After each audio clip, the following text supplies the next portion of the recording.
guys, welcome back to my channel. It's your girl Kaylin and I am back with another video.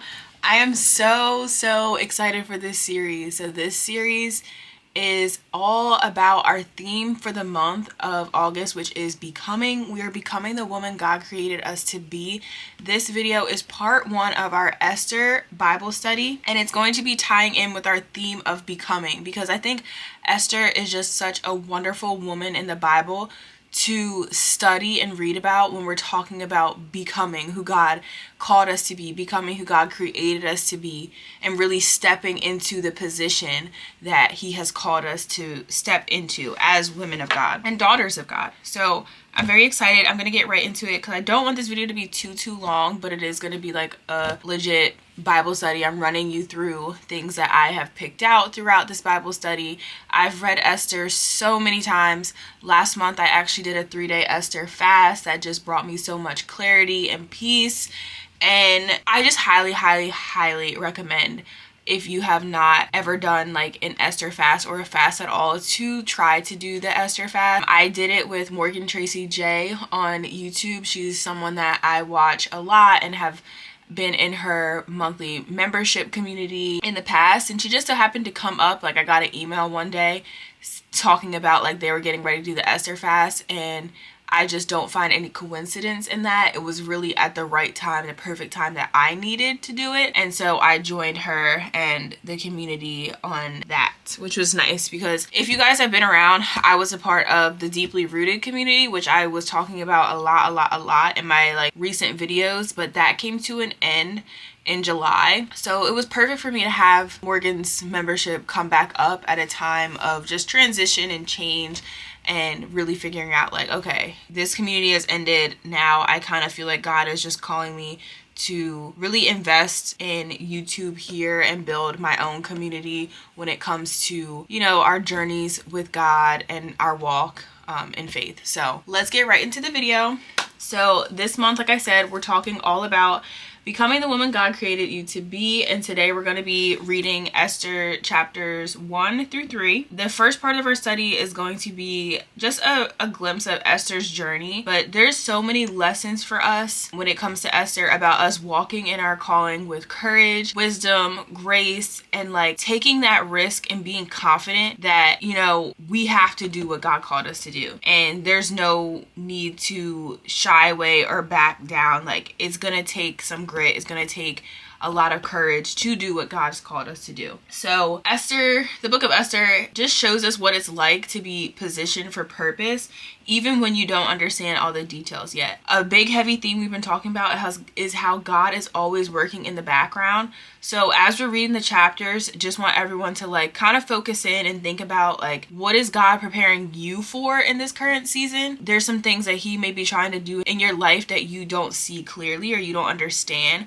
but you may feel like little unctions, or like other people may be saying things to you that are kind of like hinting at what God is trying to prepare you for. And that is all about like transition and, you know, accepting the call. So while we're reading, just want you to think about your own personal life of what may God be trying to prepare me for now. So we're going to hop right into reading Esther chapters 1 through 3.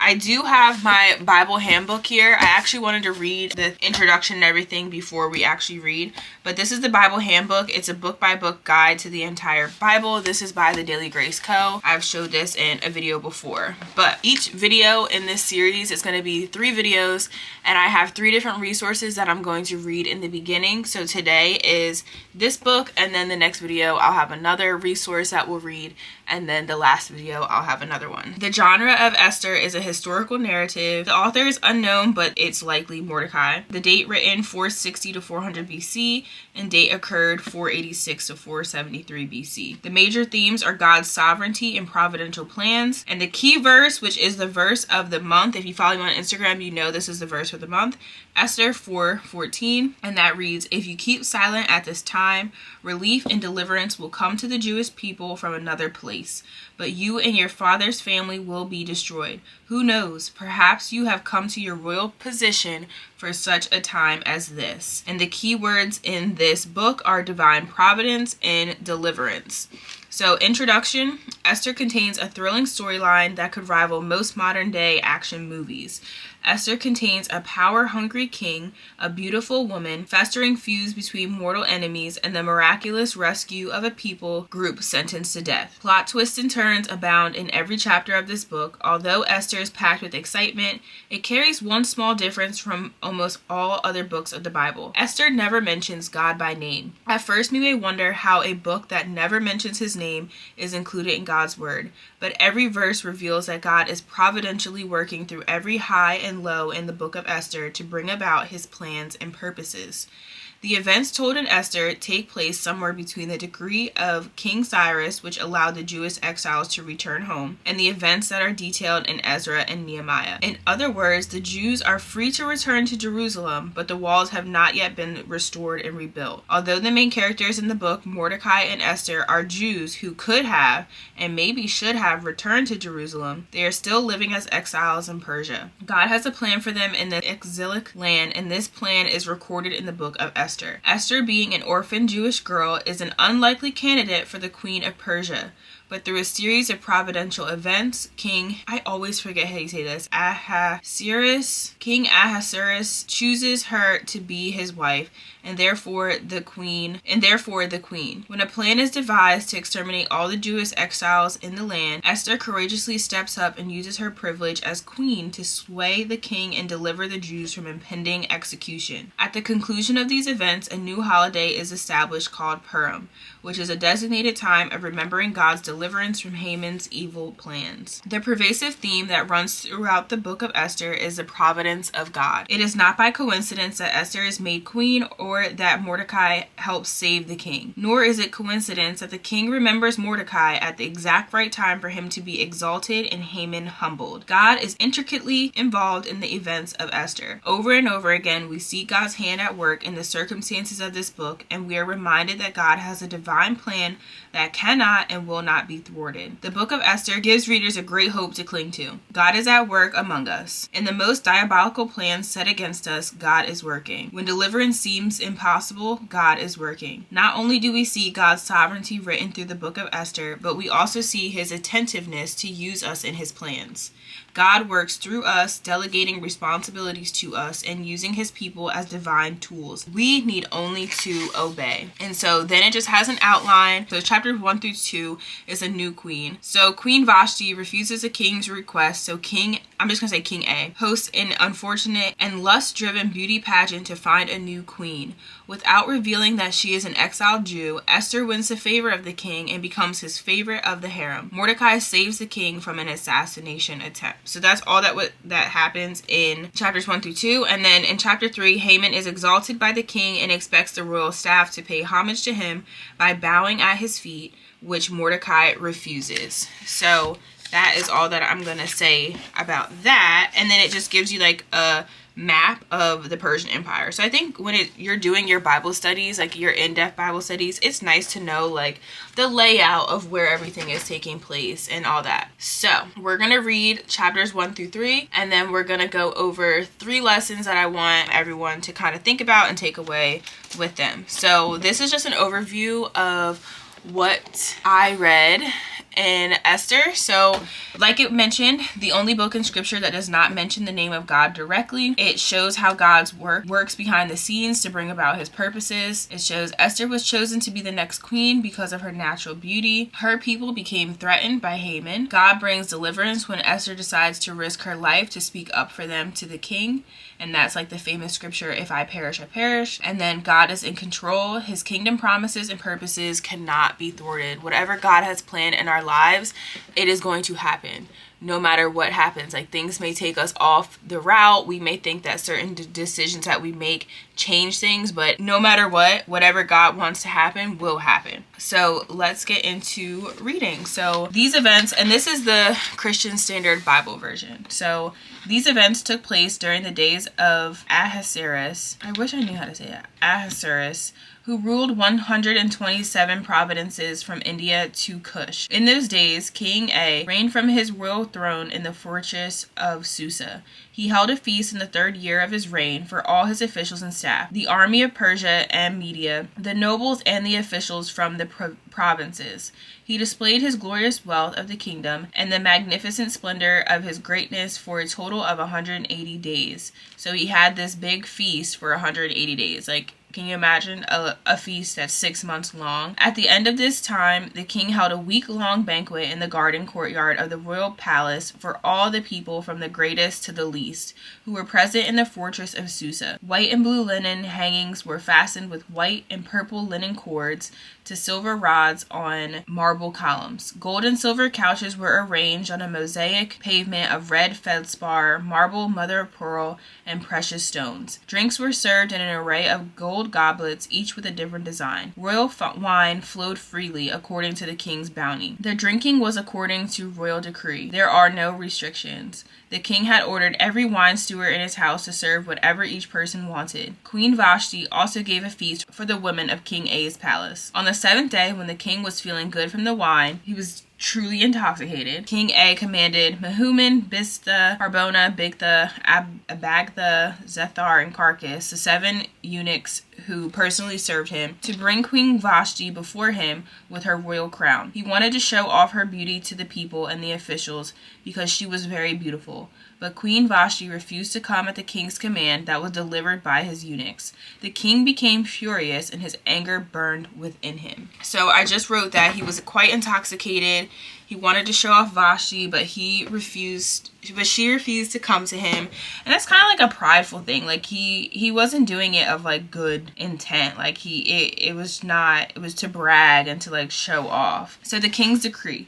The king consulted with the wise man who understood the times, for it was his normal procedure to confer with experts in law and justice. The most trusted ones were Karshina, Shethar, Admatha, Tarshish, Meres, Marcina, and Memucan. They were the 7 officials of Persia and Media who had personal access to the king and occupied the highest positions in the kingdom. The king asked, according to the law, what should be done with Queen Vashti, since she refused to obey King A's command that was delivered by the eunuchs. Memucan said in the presence of the king and his officials, Queen Vashti has wronged not only the king, but all the officials and the people who are in every one of King A's provinces. For the queen's actions will become public knowledge to all the women and cause them to despise their husbands and say, King A ordered Queen Vashti brought before him, but she did not come. Before this day is over, the noble women of Persia and Media who hear about the queen's act will say the same thing to all the king's officials, resulting in more contempt and fury.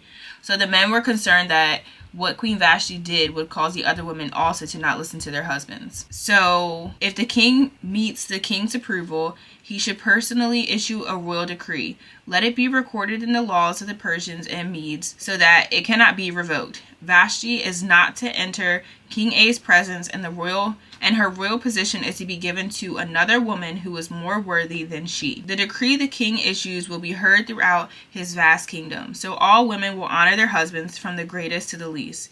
The king and his counselors approved the proposal, and he followed Memucan's advice. He sent letters to all the royal provinces, to each province in its own script, and to each ethnic group in its own language, that every man should be master of his own house and speak in the language of his own people.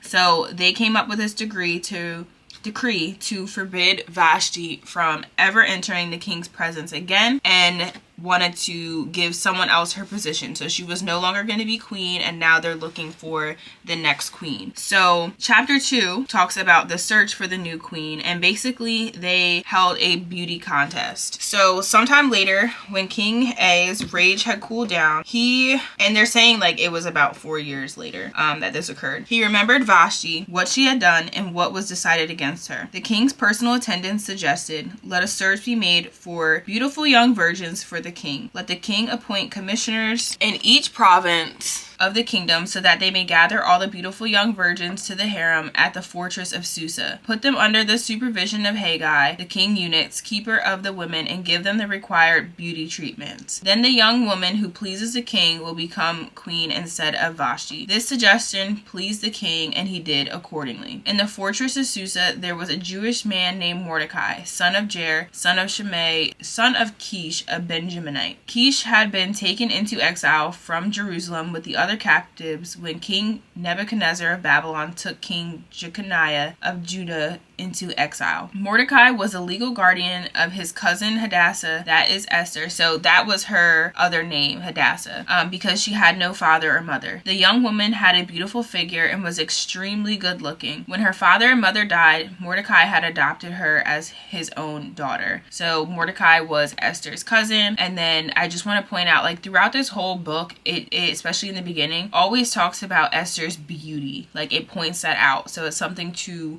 take note of. When the king's command and edict became public knowledge, and when many young women were gathered at the fortress of Susa under Haggai's supervision, Esther was taken to the palace into the supervision of Haggai, keeper of the women. The young woman pleased him and gained his favor, so that he accelerated the process of the beauty treatments and the special diet that she received. So Esther was already, from the beginning, showing that she was receiving favor. Her process was accelerated. He assigned 7 handpicked female servants to her from the palace and transferred her and her servants to the harem's best quarters. Esther did not reveal her ethnicity or her family background because Mordecai had ordered her not to make them known. So she was hiding the fact that she was a Jew. Every day, Mordecai took a walk in front of the harem's courtyard to learn how Esther was doing and to see what was happening to her. To me, like, Mordecai was a sign of protection and kind of like a comparison on how God looks out for us. The whole time, like, he was checking on her, making sure, like, giving her the orders, like, kind of telling her what to do, how to protect herself, how to protect them, later on, how to protect her people. So he was a protector for her. Like, he made sure he was looking out for her at all times, which that's what a guardian should be doing. So during the year before each woman's turn to go to King A, the harem regulation required her to receive beauty treatments with oil of myrrh for 6 months, and then with perfumes and cosmetics for another 6 months. So 12 months of beauty treatments. When the young woman would go to the king, she was given whatever she requested to take with her from the harem to the palace. She would go in the evening, and in the morning she would return to a second harem under the supervision of the king's eunuch Shashgaz, keeper of the concubines. She never went to the king again unless he desired her and summoned her by name. So the king was sleeping with all these women. That's what they had to do. And my Bible commentary pointed it out, like, they had to sleep with the king. Sometimes God allows things to happen of which he doesn't approve in order to accomplish his greater purpose. So some things, like, we may not understand why God would allow them, but it's all working together for his purpose. Back then in the Bible, like, some crazy things were going on that obviously, like, aren't appropriate today. And even, like, in the New Testament, like, a lot of these old rules and, things were done. But in this case, everything that was being done was for a reason to accomplish something later down the road. So I also mentioned that Esther gained favor immediately, and that already shows that God was at work from this very beginning. She was different. She set herself apart, and people took notice, including the king. So it was easy for her to be noticed, for her to receive the favor, and it was all with her not even doing anything. So that's when it comes into, like, okay, God made each and every one of us the way that he did for a reason, and we all have things that are different about us, and there's certain things about, you that stick out, that God made you purposely in that way for a reason, because he's going to use those things to grant you favor and to get you to the point that he wants to take you. So Esther becomes queen. Esther was a daughter of Abihail, the uncle of Mordecai, who had adopted her as his own daughter. When her turn came to the king, she did not ask for anything except what Haggai, the king's eunuch, keeper of the women, suggested. Esther gained favor in the eyes of everyone who saw her. Again, pointing it out, she gained favor in the eyes of everyone. She was taken to King A in the palace in the 10th month, the month Tebeth, in the 7th year of his reign. The king loved Esther more than all the other women. She won more favor and approval from him than did any of the other virgins. He placed a royal crown on her head and made her queen in place of Vashti. The king held a great banquet for all of his officials and staff. It was Esther's banquet. He freed the provinces from tax payments and gave gifts worthy of the king's bounty. So something that I pointed out, like, all her favor and everything got her into the position that God needed her to be in. She did not do anything to earn this. She did not do anything to work for it. None of that. It was freely given because of how God created her. But something that I pointed out, I've never realized this until I read Esther maybe about 5 times. And I highlighted in verse 17 that he placed the royal crown on her head. And I just pointed out she did not have to do anything or prove herself. It was evident that she was the one for this position. And that is like whatever God has purposed you for, you're not going to have to prove yourself. You're not going to have to do anything that, you have to make people look at you, make people think that you're worth this, make people, want to put you in that position. You're not going to have to do that. How God made you is going to put you in that position. The favor that he has over your life is going to put you in that position. And you're not going to have to do anything, but you're going to receive the benefit. So then it talks about Mordecai saving the king in verse 19. So when the virgins were gathered a second time, Mordecai was sitting at the king's gate. Esther still did not reveal her family background or her ethnicity as Mordecai had directed. So another quality about Esther, she was obedient. She obeyed Mordecai's orders as she always had while he raised her. During those days when Mordecai was sitting at the king's gate, Bigthan and Teresh, 2 of the king's eunuchs who guarded the entrance, became infuriated and planned to assassinate King A. When Mordecai learned of the plot, he reported it to Queen Esther, and she told the king on Mordecai's behalf. When the report was investigated and verified, both men were hanged on the gallows. This event was recorded in the historical record in the king's presence. So when Mordecai did this, his name was recorded in a book as a hero and what he did to help save the king from this assassination. So Mordecai worked for the king in some way. That is also like God's divine positioning. Everyone was positioned exactly where they needed to be for God to accomplish what he was trying to accomplish. So Mordecai was placed at these gates, overheard and seen what he did for a reason, and now his name was written down. He was able to report to Esther, who was in the position to report to the king.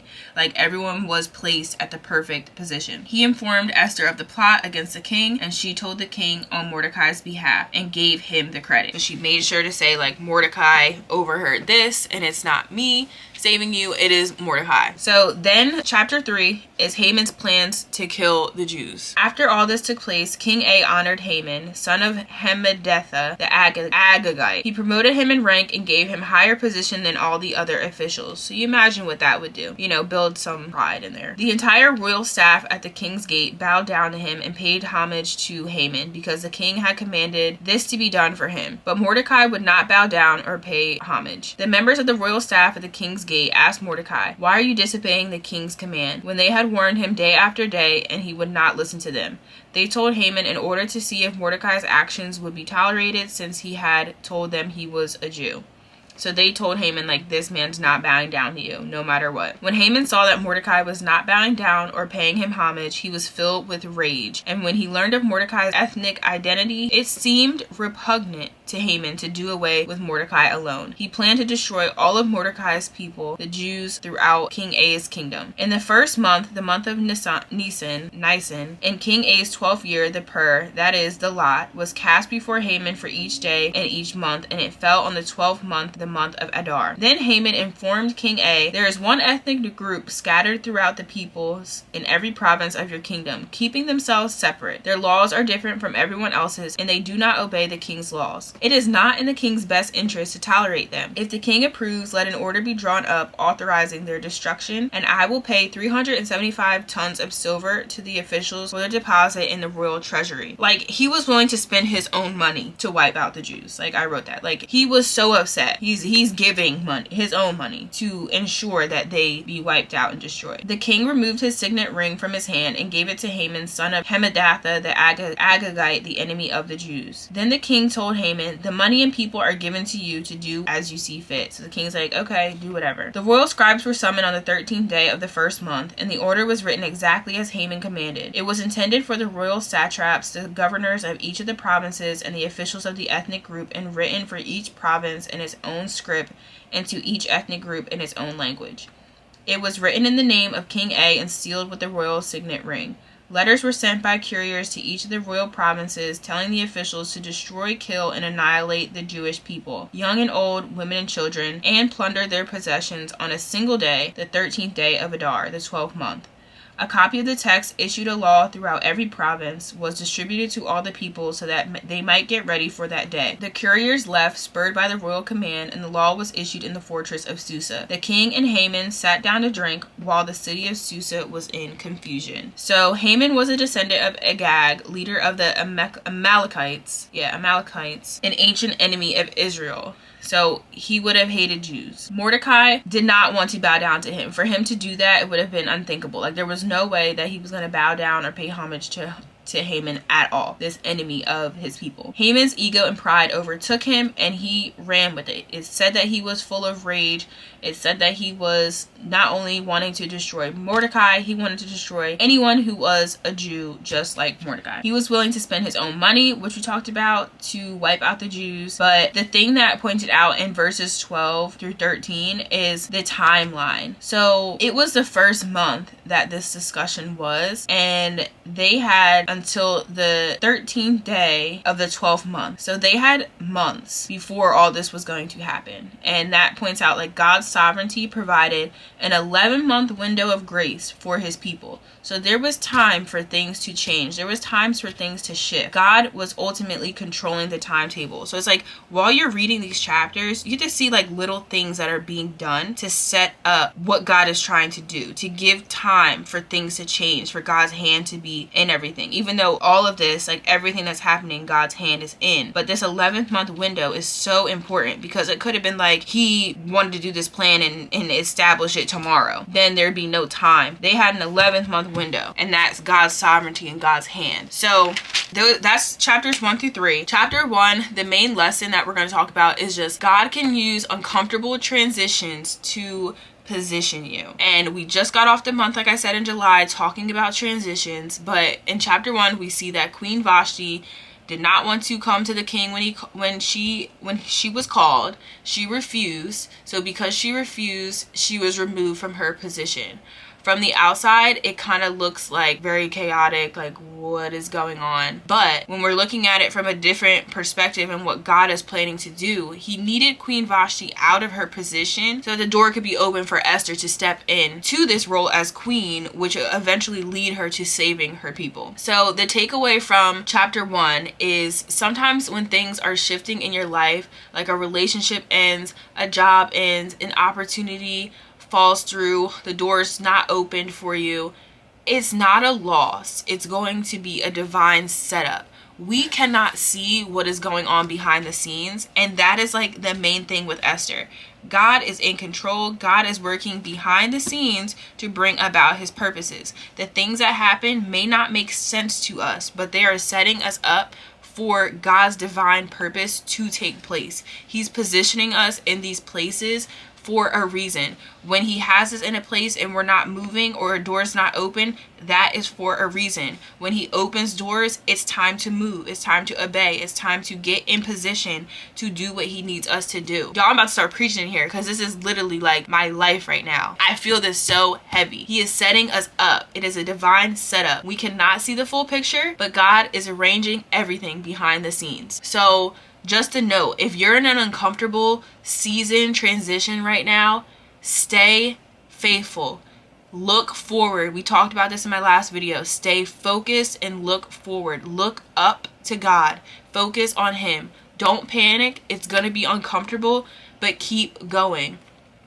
The position that God has for you you're getting prepared for it. You're getting prepared to get into that position. That is lesson 1 from Esther 1. Now, chapter 2, when they're searching for the new queen and Esther becomes queen and then Mordecai saves the king, preparation, which we saw, Esther went through these beauty treatments for 6 months. That is a long time for some beauty treatments, I'm just saying. But preparation is a part of the becoming. 12 months is a long time. So we don't know how long God's taken to prepare us for something. But the preparation, everything that's going into it, the uncomfortability, the pain that you may experience, all that is a part of becoming. Esther was brought into the king's palace with other women for a whole year. She goes through all these treatments before even meeting the king. Like, that's a long time. She had to do all these beauty treatments, training, learning the proper etiquette. That is all training and the process of her being ready for the role. We never want to get into a role that God has for us and not be ready. We don't want to fail in the positions that he's trying to put us in. So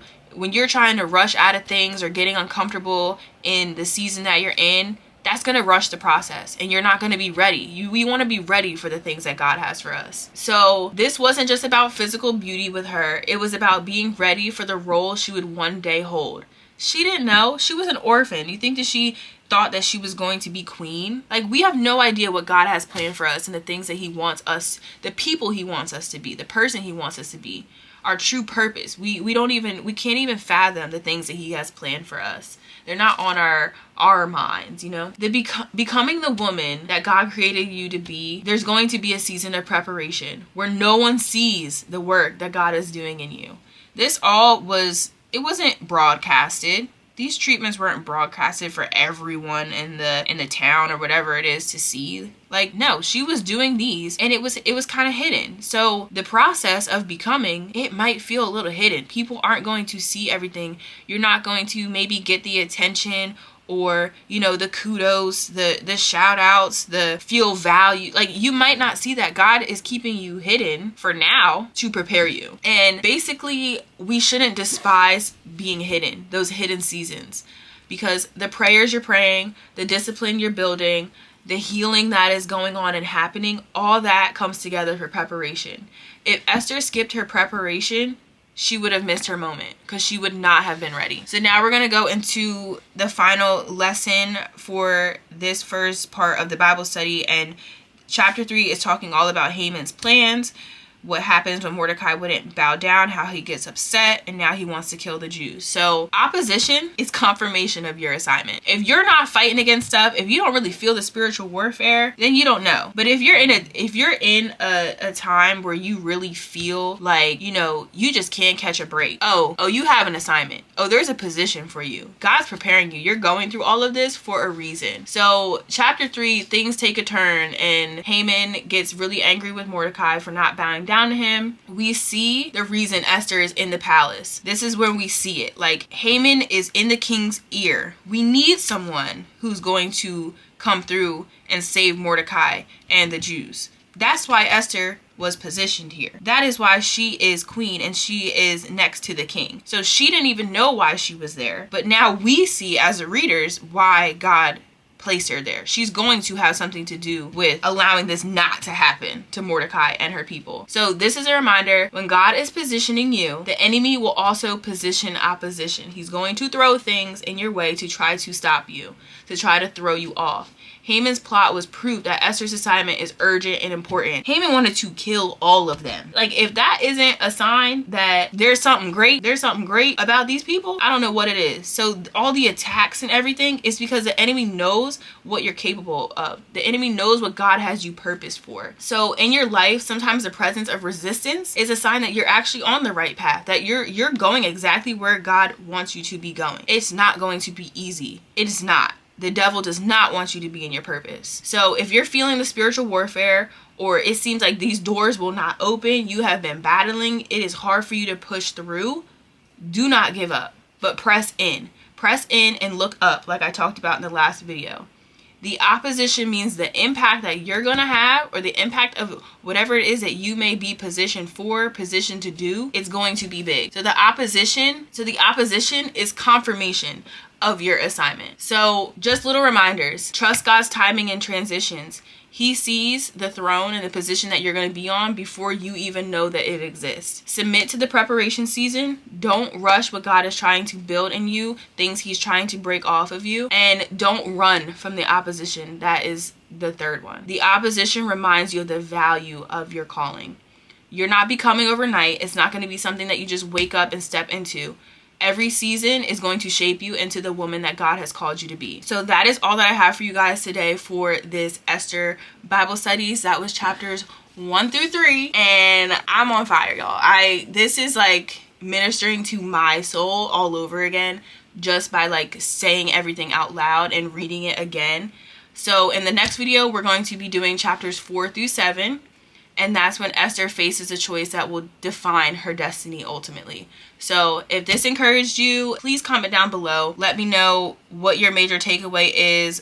What, if you've read Esther, some takeaways that you've gotten. Really talk. Like, I want to build this community on here and it really be interactive and us really studying God's word and using it to help transform our lives and truly walk in the purpose that God has called us all to.